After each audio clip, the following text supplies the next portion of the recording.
it's given us the formula to find SN. For the sum. That's right. Okay, and we're looking at an arithmetic series with 4 terms. We're really a school that's designed for kids who aren't making it or not doing well in mainstream public school programs. We have a lot more supports. You can't really meet educational needs until you meet some of the other needs first. So I just look at that. That's right. Dan's Legacy was started by a gentleman named Kevin Snook and his first wife. They were Dan's parents. And when they lost their son, they wanted to do what they could to help other kids and make sure that that tragedy didn't happen to other families. It was my way of dealing with the loss of my son, who died through a drug overdose, and he'd been working on out to sea and was sexually abused on the open sea, and sort of led him into the world of drugs. How's your family? Family's pretty good.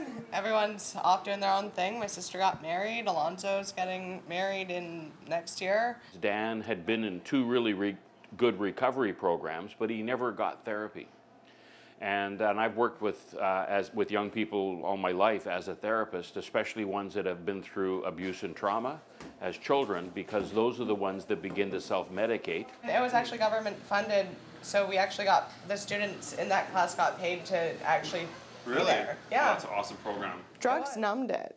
It numbed it, it masked it. It was a staple in my life.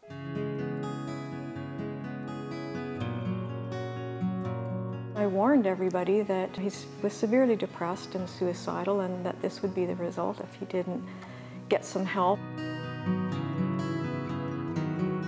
Well, it wasn't until about a year before he died that he told me that he had been molested, although he didn't tell me who it was. However, a few months before he died, he did share with quite a few of his friends who this person was, but by then it was too late. Little beef here for the kids. I spend 2 days a week here, and most of my time is in counseling sessions, but on Wednesdays I try and cook a meal for the kids too. Usually I have a kid in the kitchen with me, helping me, and those are some of the more difficult ones because they can't sit across from you and look you in the eye. They get all nervous. So this way we can kind of work and talk at the same time, and it's really easy to get a session done, and they don't even know they've had a session done.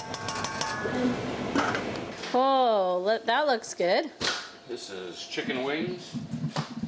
One of the things I noticed when I first came to the school was they had such a great kitchen, but there was no food. So part of what Dan's Legacy does is provide food. We collect surplus food from a save-on.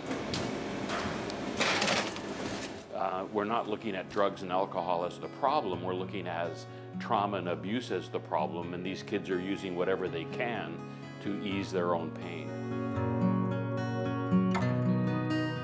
What I want people to do is to think about, don't look at the 19-year-old or the 18-year-old that's having problems, but think about that person when they were 5 and they were, cowering in fear because someone was going to hurt them. Some people get home from work and they have a glass of wine. I would get home from school and I would do a line. See, but the thing I've come to realize is that since he died, I'm really, really struggling with post-traumatic stress disorder and depression. And because I can't sleep at night, I don't do drugs, but I drink.